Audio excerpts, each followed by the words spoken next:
Mysticism does not come from the East, it comes from within. Before you attempt anything that is considered as a mystical process, it's very important to stabilize the five fundamental elements within us.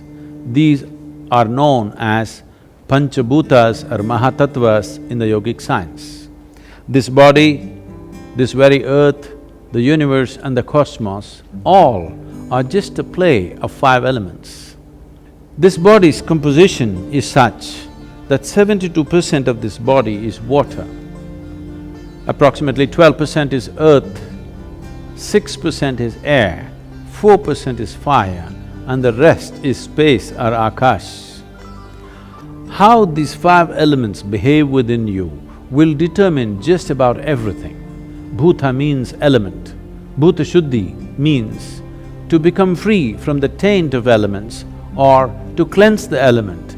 It means to become free from the physical nature. Right now, the physiological and the psychological processes are having a complete grip over most human beings.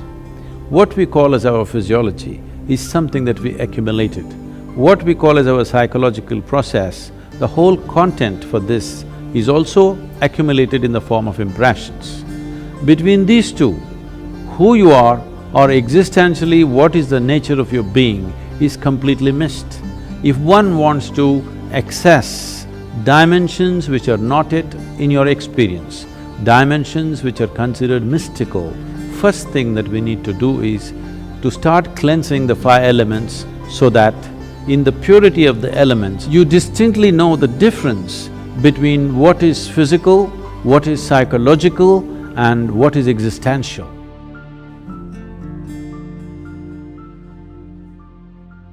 There is substantial evidence today to show that water has a great sense of memory. Everything that happens around a body of water is in some way stored in the water molecules. It is being referred to as a fluid computer. Among the five elements, water acquires the greatest significance because 72% of this body is water. If we take sufficient care about the water that we consume, not just in terms of its purity, it being bacteria-free and those kind of things, but the way the water is kept, in what kind of container you keep it, how you keep it, how you touch it, how you approach it. Because there is substantial scientific evidence today to show you that a thought, an emotion, a touch, these things can change the molecular structure of the water and greatly alter the way water behaves within your system. So, one needs to understand, you are not dealing with a commodity, you are dealing with life-making material. Water is life. It is just that right now it's outside of you.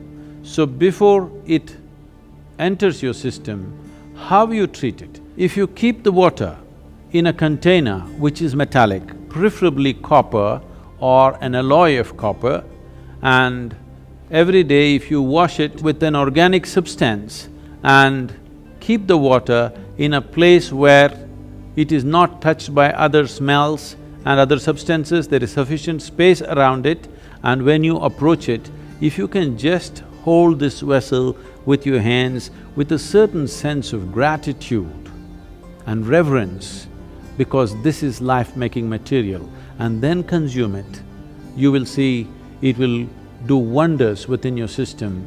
Healthfulness and equanimity will be a natural consequence of this.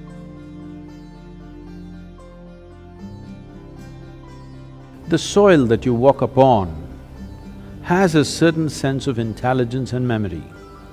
So even if you happen to live in a concrete jungle, it is important to keep in touch with the earth upon which you live. Create ways for yourself to somehow remain in touch with the soil or the earth upon which you live, that part of the earth. With your bare hands and bare feet, see particularly the palms and the soles, if they come in touch with the earth on a daily basis, at least for a few minutes, a certain harmonizing of the physiological process will happen just being in contact with the earth. If you spend at least a few minutes in your garden, barefooted, touching plants or trees, because this is the basis of your life. All life, yours and every other creature, has come out of this earth. Stay in touch with it and harmonize your system.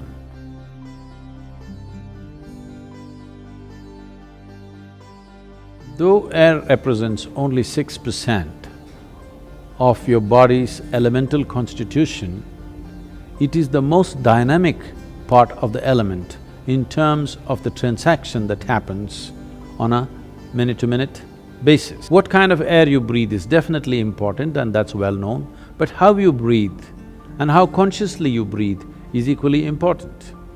Especially those of you who are living in large cities, the kind of air that you breathe may not be in your hands.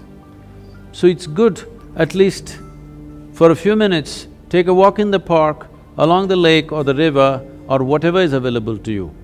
Especially if you have children, it is important that you take them out at least once a month, far away enough from the city where nature is in reasonably pure state, where they can climb a small hill or walk in a forest or swim in a river, something natural, to be in touch with nature and to do something where breath will be in a dynamic state.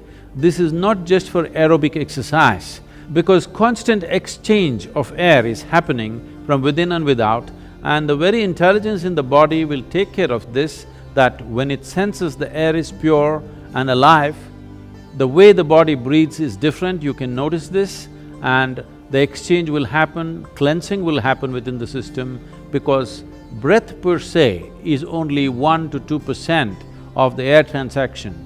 The rest is happening in many other ways. So if you remain in pure air, it's important that you bring breath to a dynamic state with a certain activity. You don't have to do too vigorous an activity, just enough to see that you're breathing deep enough, slightly deeper than normal is happening to you for a period of time, and especially for growing children, this becomes very important because this will greatly enhance the body's integrity and strength. But on a daily basis, if you're not able to take yourself out within the house, you can do a simple yogic practice called Nadi Shuddhi to cleanse the breath.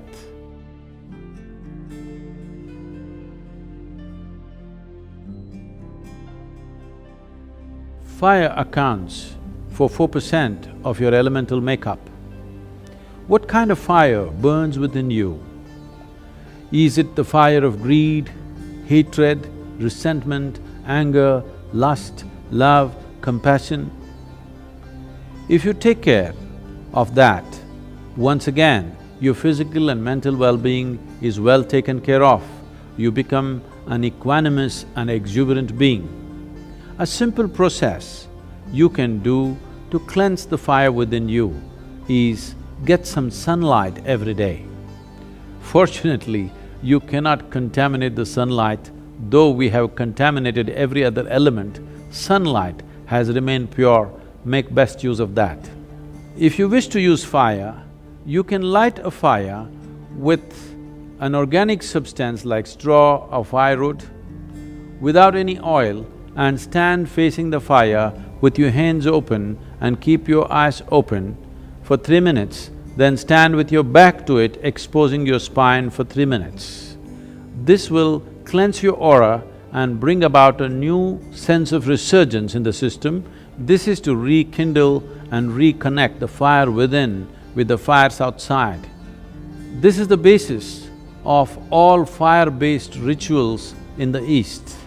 If having a fire is not very practical for you, at least a lamp with vegetable oils or ghee, you light a lamp and be around this lamp, first face the lamp and sit, and then turn around and sit, so that the fire element within you gets rekindled.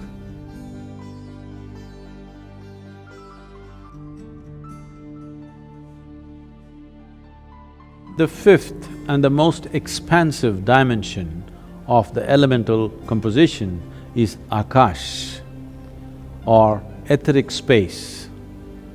This has a certain intelligence. How this Akashic intelligence behaves within you determines the nature of your life.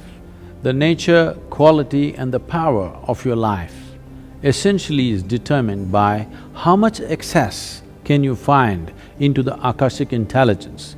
As I said, this is an expansive part of the elemental composition. That means there is no limit.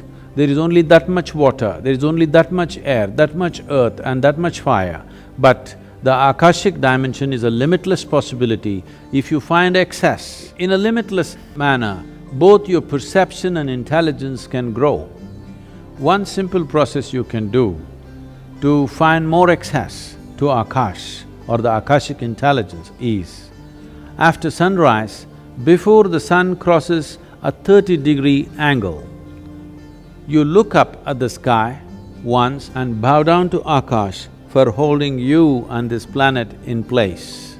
After the sun crosses 30 degrees, sometime during the day, any time, look up and bow down again. After the sunset, within the 40 minutes after sunset, look up at the sky and once again bow down. You are not bowing to any imaginary gods up there, just to the etheric space around us, which is holding everything that we are in place. If you get the Akash to cooperate with your life energies, life will happen in magical ways. An intelligence that you have never thought possible will become yours. For a human being to have an element of grace in their lives, Shambhavi Mudra is a process that is like opening a window so that one becomes receptive to grace.